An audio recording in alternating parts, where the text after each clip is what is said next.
तो hello guys, तो अभी हम Tokyo revenge season 3 episode number 11 को स्टार्ट करने वाले हैं। लेकिन उससे पहले मैं आप सबका शुक्रिया करना चाहता हूँ क्योंकि आप सब ने मिलकर हमारे चैनल पे 10 के सब्सक्राइबर कंप्लीट करवा दिए, जिसके लिए आपका बहुत बहुत शुक्रिया। तो अभी हम बिना किसी देरी के एपिसोड 11 को स्टार्ट करते हैं। तो एपिसोड की शुरुआत में हम देखते हैं माइकी और इजाना एक मिक के सामने खड़े रहते हैं। तो ये देख के ताकेमिची कहता है वो समय आ चुका है जिसका सबको इंतजार था।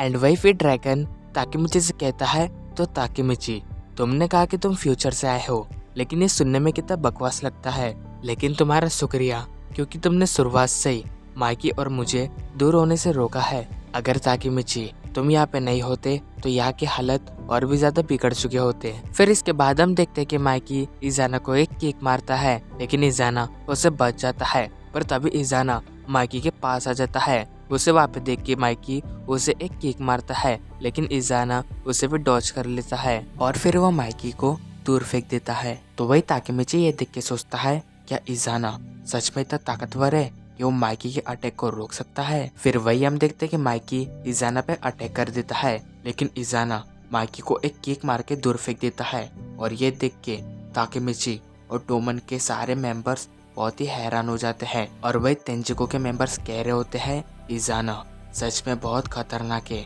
उसे हराना इतना भी आसान नहीं है। तो वही इजाना कहता है माइकी क्या हुआ, तुम मुझसे लड़ क्यों नहीं पा रहे हो?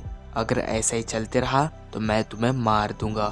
लेकिन तभी हम देखते हैं कि माइकी इजाना पे अटैक कर देता है और इजाना माइकी के इस अटैक को रोक देता है। पर वही माइकी उससे कहता है इजाना तुम मुझे एक बात बताओ, तुमने एमा को क्यों मारा? तो फिर इसके बाद हमें इजाना का पास दिखाया जाता है, जहाँ पे हम देखते हैं कि शिनिचिरो इजाना के पास आता है और उससे कहता है तुम्हारा नाम इजाना है ना?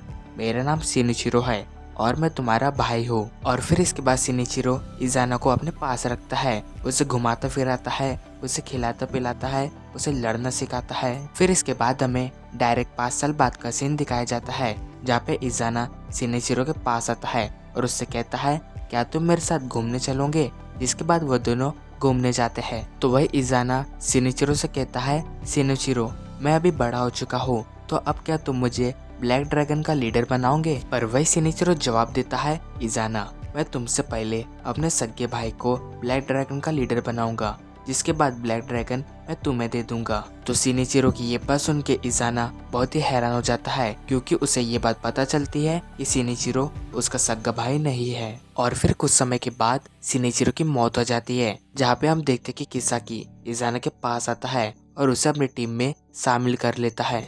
इसके बाद हम वापस से प्रेजेंट में आते हैं, जहाँ पे इजाना माइकी से कहता है माइकी मेरे पास पहले शिनिचिरो नहीं था, लेकिन अभी तुम्हारे पास एमा भी नहीं है, तुम भी अकेले हो चुके हो। तो ये कहते ही वो माइकी के चेहरे पे एक जोरदार किक मारता है और उसे दूर फेंक देता है। पर वही माइकी मन में सोच रहा होता है तुम कभी अकेले नहीं थे इजाना, मुझे एमा और शिनिचिरो ने बता दिया था कि मेरा एक और एक भाई है जिसका मुझे साथ देना है। पर तभी इजाना माइकी के पास आके उसे एक जोरदार पंच लगाता है, जिसे देख के सब लोग हैरान हो जाते हैं।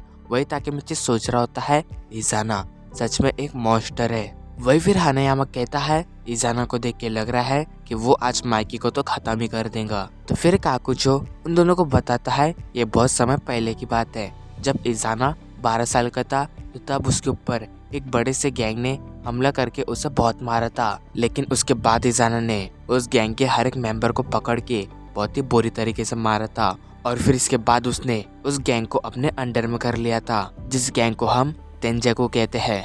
अगर देखा जाए तो इजाना के अंदर बहुत ही ज्यादा ताकत है। अब आगे इजाना माइकी से कहता है माइकी तुम अपनी पूरी ताकत से क्यों नहीं लड़ रहे हो? तो वही माइकी इजाना से पूछता है इजाना तुम मुझे ये बताओ तुम्हें उन लोगों की भी परवाह नहीं है जो तुम्हारे साथ यहाँ पे लड़ रहे हैं? तो माइकी की ये बात सुन के इजाना हंसने लगता है और उससे कहता है दोस्ती हमें कमजोर बनाती है, हमारे तेंजेको पे कोई किसी का दोस्त नहीं है, और तुम्हारा जो टोमन है वहाँ पे प्यार दोस्ती ये सब है, जिस वजह से तुम्हारा टोमन बहुत ही कमजोर है। तो उसकी ये बात सुन के माइकी उसे कहता है इजाना तुम्हें लगता है कि तुम्हें किसी ने प्यार नहीं किया, लेकिन मैंने तुम्हें हमेशा प्यार किया है।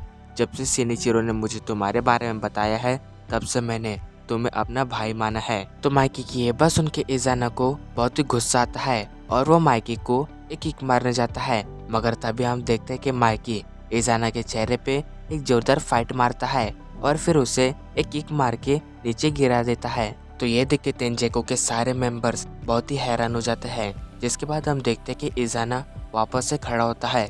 तो ये देख के ताकेमिची सोचता है उसे इतने गहरी चोट लगी है, लेकिन तभी भी वो वापस से खड़ा हो गया। अब आगे हम देखते हैं कि इजाना माइकी पे हमला कर देता है, लेकिन माइकी उसके पेट पे एक जोरदार फाइट मारता है और उससे कहता है, क्यों तुमने हमेशा अपने भाई बहनों से नफरत की है? अगर तुम चाहते तो हम लोग अच्छे से साथ में रह सकते थे।